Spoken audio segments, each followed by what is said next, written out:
Hello everybody, this is Books Nelson from the At Me Bro Show, bringing you the state of the MyTeam meta as of this week via Operation Sports. So we got a lot of content drops this week, kicking it off with one thing we only get once a month, which is the Player of the Month in those MyTeam Unlimited streaks. And as soon as everybody found out that it was Wilt Chamberlain, those MyTeam streaks got so sweaty that even top players, tournament-winning players, were complaining about how tough it still is out there. And that MyTeam Unlimited Player of the Month was no other than Wilt Chamberlain, who a lot of people anticipated would be coming to the game. So after Kareem Abdul-Jabbar showed up and was widely considered to be the best center in the game, we got a lot of drops with Bol. We had that lock-in KG a while back. A lot of people were sliding him to power forward. We got all of these giants. And so Wilt Chamberlain comes in. He's faster than the giants, but he doesn't shoot as well as the skinny guys, which kind of puts him in a weird place. Some people thinking maybe he's the best center in the league. His defense is totally elite. Let's take a quick look at his stats as we scroll down here. He's basically outside of the three-point shot. He's virtually elite in everything, especially considering that he's 7'1". So he's got that 74-3, but everything else is roughly 90 or above. The perimeter defense is a little bit lower, but I mean, that's not going to affect anything with his wingspan and his athleticism in general.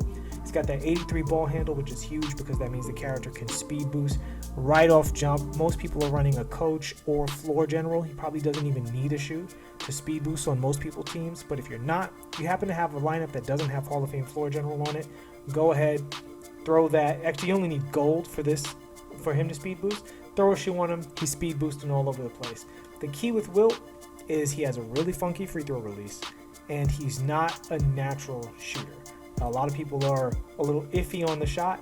He can definitely make the open shots, but he's not really out there creating the way Bol and another card we're going to get you are. So I'll give you one last look at the badges. Again, elite in the finishing, elite in actually, and even in the shooting within his realm, and via the archetype that he is an elite card. He's just not a shot creator card. And then we've got the playmaking. He's got a lot of gorgeous playmaking badges as well, as you guys can see on screen. And when it comes to the defense, incomparable. It's him and Kareem, and until they drop another Bill Russell, there's no other conversation to be had. He's just off the charts great in that category. So he was the first drop of the week. The next drop of the week was the buzzer beater packs with Patrick Ewing. Well, first let's talk about Patrick. So Patrick, coming out after Wilt Chamberlain, here to disappoint Knicks fans yet again. I can hear the Knicks haters laughing, rolling over in their chairs because this Patrick Ewing card was widely panned as one of the absolute worst Galaxy Opals, if not the worst Galaxy Opal overall, which is a shame because Alex Caruso just came out. Alex Caruso is actually very good.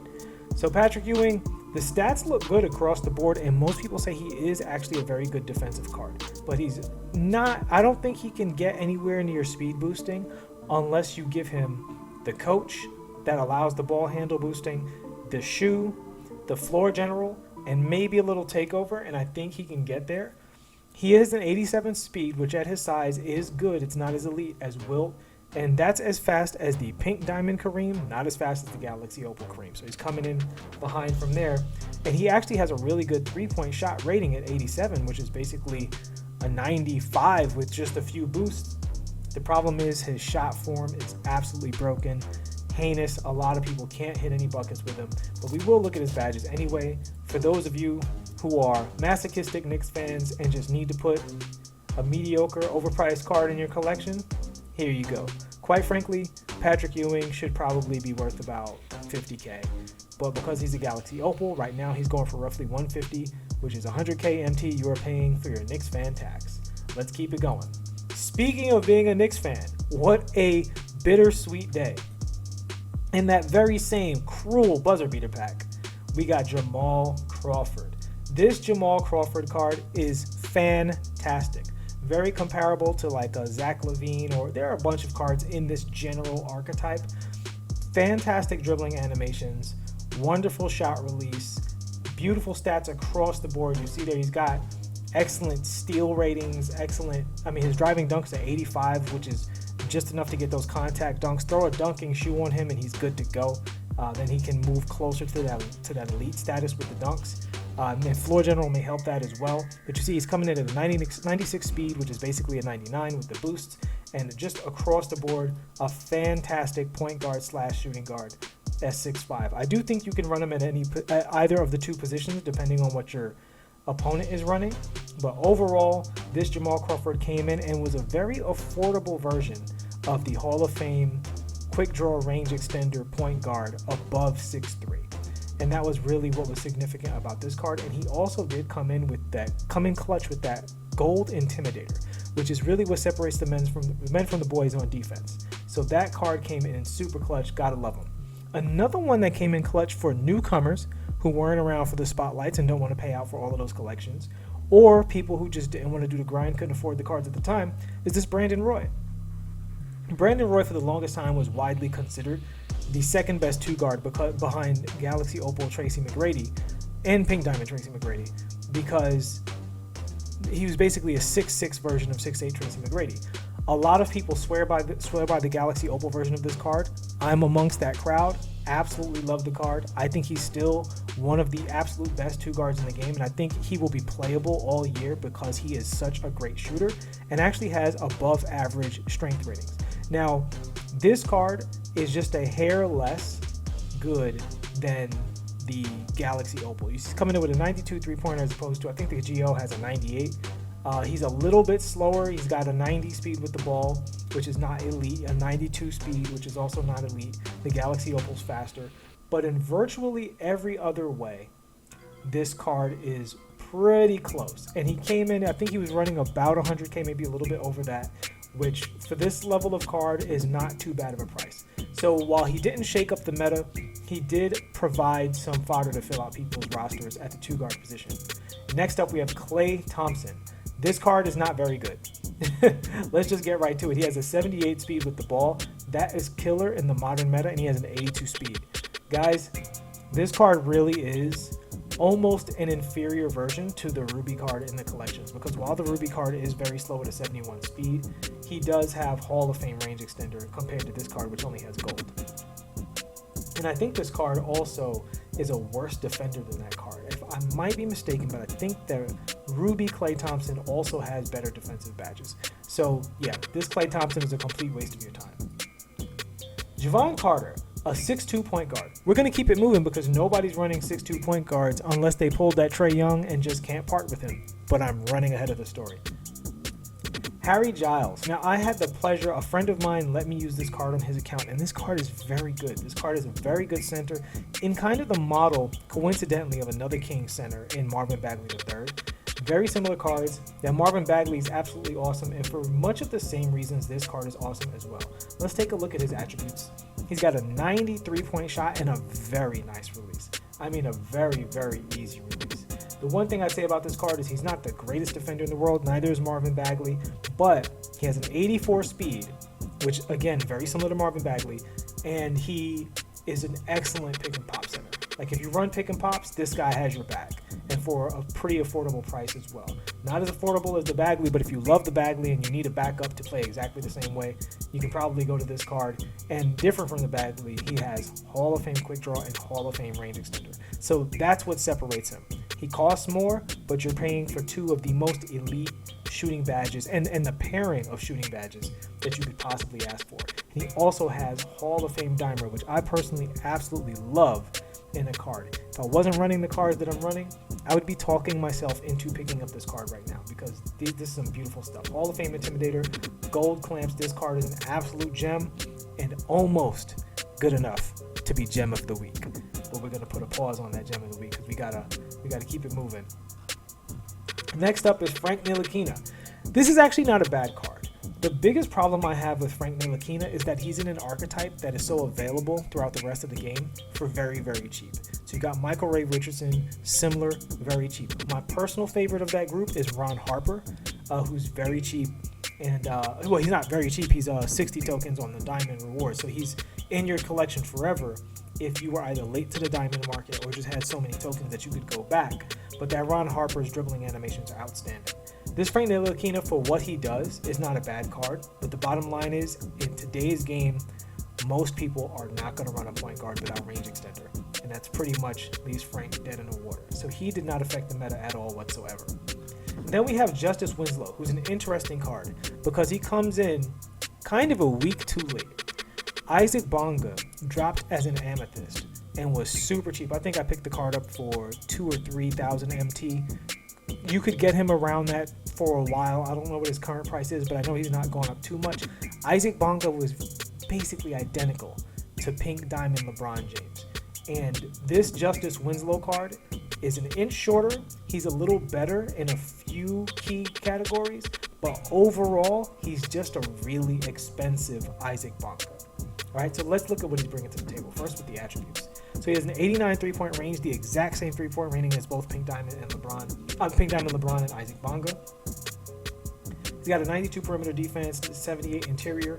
So he's not super amazing at defending on the inside, but he's big, and that goes a long way in this game. On the inside, so he's got a 90 driving dunk, a 92 draw foul, no post game to speak of, very similar to Bonga. LeBron, that's where LeBron really shines versus these cards. He has much higher post stats. Although if you have a height advantage, you can post dunk over anybody.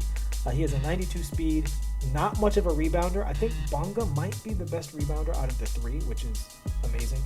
And he has an 82 strength, which is very respectable to help him on that interior defense. So this is a good card, don't get me wrong. It's just that he came out at a weird time because he's an expensive version of a cheap card that kind of shifted the meta around, because before, if you had a big expensive point guard, you could run through a lot of people with it just by rim running. Now Isaac Bonga gave everybody an alternative to that, and this guy gave everybody a backup, or if you ran Bonga second, he gave you a starter and Bonga's a backup. If you didn't want to crack the 250 for LeBron, or the 350 for Ben Simmons, or 400 for Ben Simmons, or the 500 for Magic Johnson. So he's got all of, similar to those other two cards, he has everything in line. He's a very good card. He has Hall of Fame clamps, Hall of Fame intimidators, you guys can see. I like the card a lot, not enough to keep it. For me, having Isaac Bonga on the bench was good enough. I prefer to run small point guards because of their more agile dribbling. And then the last of this group is my man. I actually have to pick up this card myself, Spencer Dinwiddie. So this is a solid card. Let's look at his attributes, see what he's bringing to the table. He only has an 80 driving dunk. He does have a 94 speed, which is great. I'm surprised. They keep kind of shafting Dinwiddie on the athleticism, because when I watch him, he seems like a pretty quick guy. But maybe that's my Brooklyn bias coming in. He does have a 94 three-point shot, 94 speed with the ball, 94 ball handle. This guy is definitely going to be able to boogie on people with the dribbles. And then you see here with the badges, he's got a lot of the elite badges. He's got contact and consistent. Well, consistent not really elite, but slithery is absolutely an elite badge. So if you have slithery and contact and Giant Slinger Hall of Fame, generally you're good to go. And fancy footwork is just icing on the cake. So this guy should be able to finish very well. And you see there, he's got the golden pairing at the shooting badges with quick draw and range extender. Everything else, again, is icing on the cake. And he also has that gold deadeye. A lot of cards do come without that deadeye. And he's a true point guard, having the floor general and the diamond. This card is actually an excellent card. He's a very good card. 6'6", super strong. I'm looking forward to grabbing this card myself, throw him on my Nets squad, see how he feels. But yeah, this is a very good card. He didn't shake up the meta. He's another good card, but he's big at 6'6", and I'm very interested to see how he measures up against that Jamal Crawford card head to head. Might do a comparison in the future. Speaking of point guards, we got another one in this Galaxy Opal Donovan Mitchell. So here's the thing. Donovan Mitchell cards are very good. Except for the first card that they dropped, the first diamond. The diamond that came later was a good card, so I expect this to be a good card as well. The guy dunks in game a whole lot. Like the real Donovan Mitchell, he plays a little bigger than he is. But at the end of the day, he's a 6'3" Galaxy Opal. And unless your name is Derrick Rose, most of the other Galaxy Opals around that size, 6'3" and below, are kind of frowned upon by the community. Now, I'm in the school that thinks Steph Curry is a bit underrated. But all that having been said, another one, right? That's basically what's happening here. He's got the quick draw and range extender Hall of Fame, but he's a Galaxy Opal, so you'd better have that. He's got all of the playmaking badges in order, including my favorite trio, which is the tight handle, space creator, and ankle breaker. Along with the handles for days, definitely allows you to boogie with this card. So this is a very good card if you're running small point guards. But are you running small point guards? That's really the key. And if you are running small point guards, is he further ahead of the Russell Westbrooks and even the Pete Maraviches? Pete is 6'5". Is he far enough ahead of those to justify the MT? I think that's why this card didn't see a lot of play. Because with everybody else running around, with all of the other drops that we talked about before, with the Giants and everything else, it was very hard for a lot of people to plunk down the MT for the Donovan Mitchell, and I really have not seen a lot of people play this card at all. But I am kind of looking forward to getting my hands on this card. So that was the 2 drops coming up into the week. Now, that did not prepare us for what we had coming. So the next drop was the Prime Series, right? And in that Prime Series, the headliners were Luka Doncic and Kristaps Porzingis. So those are, don't get me wrong, those are very good cards. And while they were the headliners, they were not the gem of the week. But we'll get to the gem of the week shortly. First, let's talk about the headliners. Right at the top, we got Kristaps Porzingis. He's another card that came, I don't want to say, again, a week too late, but he came a week too late to have the splash impact that a lot of people thought he might. When I reviewed the Bol card, what I said was that Bol was the Kristaps Porzingis card we thought we were going to get. And then we got Kristaps Porzingis, right? And he's basically Bol. This is a very, very tight comparison between him and Bol. Bol moves a bit more like a guard. Bol is to like small forwards what Kevin Durant is to guards. Kevin Durant just moves a little bit more like a guard than other cards his size do, and the same thing is true of Bol. Kristaps is more like a big guy who can dribble. I realize that's kind of an amorphous distinction, but that's where we are. He's an excellent shooter. If you put the resources into him, he can speed boost. You need to get the floor general on the floor at all times with him. If you're not running Terry Stotts, I believe is the coach that gives him the boost. And you definitely need to have the shoe, and that will allow him to speed boost. And he moves way better when he speed boosts. I've experimented with this card fairly extensively, and he has some decent dribbles. He moves very well, but if you don't have the speed boosting on this character, he definitely feels a lot slower. He moves out of his dribbles a lot slower overall, and I think he's a much worse card if you don't put a shoe on. So definitely do that. But outside of that, he's an awesome card overall. You see the 96 interior defense, decent speed at 86 speed and 86 acceleration. 80 strength is not anything to write home about, and for that reason, a lot of people have him pegged as a power forward rather than a center because they don't trust him guarding the other bigs on the interior. I feel like Bol slides very well into the power forward spot as a mismatch. I think with Kristaps, it just feels like he's that little bit more sluggish that you'd rather play him at the 5. But that's a hot debate right now, whether to put either of these 2 cards at the 4 or 5. But whichever of them you have a very good center / power forward, and he's coming in with all of the good stuff, including, let's go right to those shooting ratings, the Hall of Fame Deadeye, Hall of Fame Quick Draw, Hall of Fame Range Extender. Now, to be totally thorough with you guys, I do know people who play this card, and a lot of them have complained about the defense. Now, this is one of those things that is user dependent. Your experience may vary, but just keep an eye out when you play this card if he doesn't give you those defensive animations. And let's have a quick word about defense in this game. The defense is not entirely user controlled. The cards have to play defense by themselves. So the card's defensive tendencies and ratings and the way the card is built, what animations they get, it matters almost no matter what the skill of the user, because some of that they're going to be doing when you're not controlling it. So that's an important thing with this card when you play the card. Don't just look at how he defends when you're controlling him. Look at how he defends when you're not controlling him.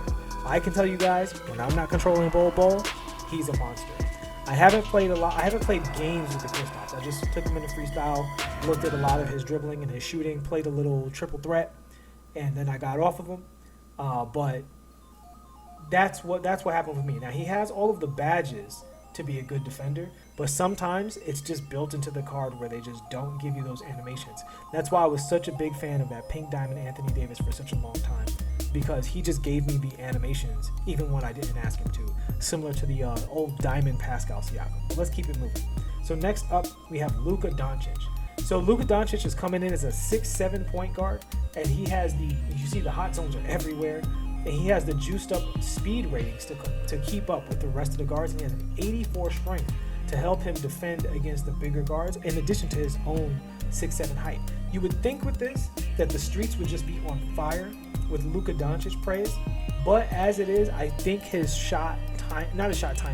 the speed of his shot is just not quite there to make everybody really happy. So unfortunately, he's a good card, no question about that. But I hear a lot of people kind of hem and haw and hesitate when they want to put him ahead of even the Oscar Robinsons, let alone the other guys. Now, for my money, the real meta is going to be about being able to hit that pull-up three-point shot, whether you go into the pro hezzy or you do the quote-unquote peekaboo, the behind-the-back dribble, early cancel into your jumper. The speed at which you are able to get into that situation and finish that situation will determine who are the best cards in the game at the point guard position. If you can't do that, then your point guard is probably going to be relegated to letting another card play that role. And right now, the only two cards that I like to play that role as much as I like, say, a Dwayne Wade or even a Steph Curry, or Allen Iverson's good at it too, would be Kevin Durant and Tracy McGrady. If I was going to trust two cards to do that, it would be those guys. I've played with the AK-47 in terms of dribbling. I didn't try the peekaboo stuff with AK-47 or the hezzy cancels with AK-47, so you guys can decide if he's also in that group.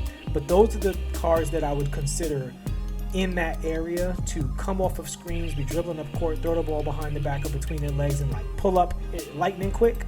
Those are the only guards that are the only cards that are not point guards that I trust in that role. So with Luka Doncic, I would say if you play this card, feel his dribbling out, because he does have a few awkward dribbles in his package, and I'm not quite sure if he has enough elite movement to put him where he's supposed to be as a prime card, because this guy does lock in, and as a 6'7" point guard. For a 6'7" Galaxy Opal point guard, you really hope to be able to directly have your cake and eat it too. You want to compete with Ben Simmons and Magic Johnson on the defensive end, and on the offensive end, you want to have like the speed of Steph Curry and Jamal Crawford and Derrick Rose and stuff like that. And of course, Dwayne Wade. And I'm not sure if he quite is at that level. That having been said, he's definitely a top 10 point guard in the game. I'm just not sure where in that top 10. Now, all right, let's keep it moving. We got Shareef Abdur-Rahim. So Shareef Abdur-Rahim is actually a solid card. I don't think he's a great card, but this card plays very big, and I personally love his shooting form. So he's coming in with that 92 shot three-pointer. He's got an 85 speed, so he's not the fastest guy in the world, but he's a fairly big card, so it's not a terrible speed for his height. The 81 speed with the ball hurts a little bit because he's not going to be great on the fast break. Now, he has an 85 driving dunk, but he has a very rim grazer-ish dunk animation package. That having been said, he's an excellent post-up character, an excellent interior defender, and just a solid card. He's going to play cone for most people. He doesn't have the badges to really dribble on people. Let's look at his playmaking badges real quick. We see he's coming in with the gold, quick draw, and range extender with the shooting. When it comes to the playmaking, he does have the downhill to help him out a lot with that slow speed with the ball and the fast break. He's got the Hall of Fame quick first step, but he doesn't have any of the other dribbling badges. No ankle breaker, no space creator, no tight handles, no handles for days. So he's not going to be boogieing on people. He's kind of a one move and go guy. And for that reason, I compare him to Danny Manning. But you see here defensively, tons of great defensive badges. So that is looking wonderful for him. And then we got Thunder Dan. This Dan Marley card has wonderful three-point ratings, but the bottom line is he's just kind of slow to be playing the position he's playing. He's a two guard. He's not big enough to play the three, and he's at an 84 speed. And I think that at this point in the meta, you don't want to be chasing cards that are 99 speed, at the two guard position. And as it is, there are some spotlight cards with really good speed ratings that I just think he'll have trouble keeping up with in the overall flow of the game when people are like rim running and stuff like that. And he's not good enough at anything else to justify playing a slower card. So do I think he's a bad card? No, I think he's a solid card. But I think because the spotlight two guards are so good, there's just no reason to play the Dan Marley. Those two guards at the spotlights are free, and there's about 3 of them, specifically Cam Reddish, Kevin Porter Jr., and actually the Will Barton. I like those guys in terms of the way they move over Dan. Now, Dan's going to be a better shooter than Will Barton because he has a pretty slow release, but Kevin Porter and Cam Reddish are definitely buckets, so I would watch out for that. But he's a quick draw range extender card. It all depends on how well you can come off the dribble with him and pull up. But if he's just going to be a cone, I'd rather get a cone that's better at defense. And when I say cone, for those of you guys who aren't up on the lingo the kids are using these days, it's just a card that's basically there to stand around, catch the ball, and shoot threes on offense. And then on defense, he just does his job. So if you're going to get a guy to stand around and catch the ball and shoot threes, there's better places to go than Dan Marley. But if you're on a budget and you scoop this card up, you got a solid guy in your rotation. All right. And here we are. Gem of the week. This Dino Raja card came out, and for a lot of people, and these are their words, not mine, has taken the wind out of Wilt Chamberlain's sails. How could that be possible? This is Dino Raja. Who is Dino Raja? Dino Raja was actually a very good player. He didn't play in the league for very long, but it was back when the league was kind of weird about international stuff. But he barely ever took a three in the league, and he got a 79 three-point shot. So I'm going to talk about this first before we get to the real deal with this card. I want to talk about the shooting because this is kind of a subject of debate. I've played extensively with this card, whether it was spotlights in Hall of Fame, triple threat online, freestyle trying stuff out. I've seen this card in a bunch of environments, in addition to watching other people play with this card. This card is a very, very good shooter. He just doesn't have range extender. Now, for some people, because he doesn't have range extender, they're like ready to get out, and I think it's because they see that he's 6'11". We're going to get to that part soon, but the first thing I wanted to stress is this is a very good shooter. He has a nice size green window, a very easy to time jump shot, and he also has a bunch of shooting badges. So now here's where I'm going to get to the comparison. This card is very, very close statistically and physically to the Spotlight Diamond Giannis card. But the big difference is a couple of differences with it.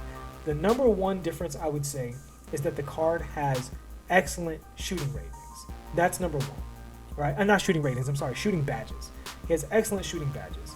He has the catch and shoot on Hall of Fame that you see here. Then you got pick and popper, green machine, hot zone hunter. So once this card gets going, that green window is just going to keep expanding, right? But the shot form, plus the fact you throw a shoe on them, you get the coaches going in, you get floor general, and this card's coming in at a 93-point rating anyway after all of the boosts, but you add in these badges and the card feels like a much better shooter. And another thing contributing to him being a better shooter, he has a much higher mid-range shot rating than Giannis. I believe Giannis has an 88, which is good, but the thing about the mid-range is you're going to be taking a lot of moving shots. So even though you can hit any standing mid-range shot once you have a shot rating of 75, for those moving middies, you much prefer to have the shot rating in the 90s and to have the hot zones, and it's exactly what he has. He has hot zones everywhere in the mid-range. And because he's a speed boosting center, you can speed boost into the mid-range and pull up just as well as you can go and dunk.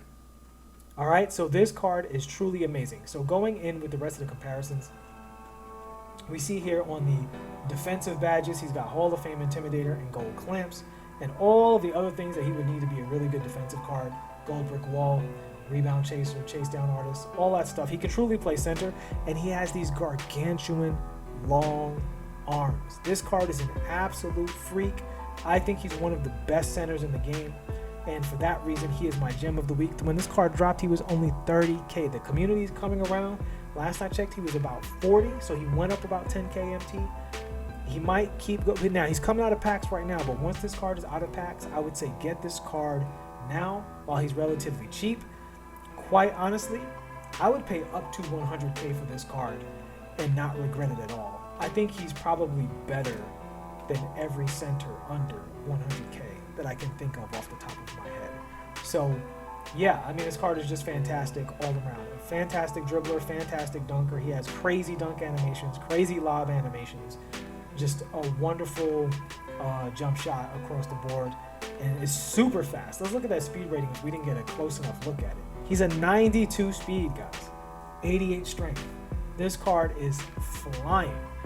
Yeah, it's up to you what kind of shoe you throw on him. I threw a speed shoe and 3-point shoe on him. I think it was the lightweight Dames or something like that. That's what I threw on him. A lot of people are throwing a speed with ball to get that extra bit of, running down court. Does he have downhill? He has Hall of Fame downhill, so I'm not quite as worried about the speed with the ball. I'd rather his passive, non-ball handling speed be way up there. So let's talk about where the meta is right now. The meta has shifted greatly in the last couple of weeks because they gave us a whole bunch of centers, which was the weakest position in the game. It was so weak that people were running small centers like Bam Adebayo and Anthony Davis and having a lot of success, even all the way back to the Pink Diamond Bill Russell, right? Now they gave us the Giants. They gave us Bol Bol and Kristaps Porzingis and Taco Fall and all of this stuff. So now the center position is really in flux because we don't know if it's going to be the Wilt Chamberlain and Kareems that dominate. Kareem is dominating already. If it's going to be the Kristaps and Bol Bols that people are going to really be running around crazy with, or will it be Dino, the hybrid, the point center? Dino, I think, is the best point center in the game. He can bring the ball up, boogie on you from the top of the key. He can hit that top of the key three-point shot like nobody's business. From a step behind the line, actually, he can green it. And he can also dance around you and finish, and is an excellent passer. As we see, he's got Hall of Fame diamond on top of everything else. He's got bailout, needle threader. This guy is a beast. So will it be him? Will it be those? I think right now the center meta is in flux because we don't know if it's between the Giants, the defensive athletic guys, or this hybrid point center in Dino. And that's the exciting place that my team is in right now. That's where the content has left us. The point guard meta is virtually the same. It's a war of attrition between the quick draw, range extender guys like Dwayne Wade and your Steph Currys and stuff like that. And maybe even Oscar Robertson you could throw in that group. And then you got your bigger guys like your Bongas on up with Ben Simmons and Magic Johnson, who people consider to be the best overall point guard. The two guards hasn't changed at all. Tracy McGrady is still at the top, and it's a shootout behind Tracy McGrady between a whole lot of cards. Same thing for the threes. It still comes down to Kevin Durant and AK-47, but the 4 and the 5 is where it's really changed, because another thing that might change things is Bol Bol and Kristaps might be at the 4, which might be bad news for some of you guys running those undersized 4s that have been really, really good up until now. And that's where we are in the current state of the MyTeam meta. Thanks so much for watching. This is Books Nelson from the At Me Bro Show via Operation Sports. See you guys next time. Peace.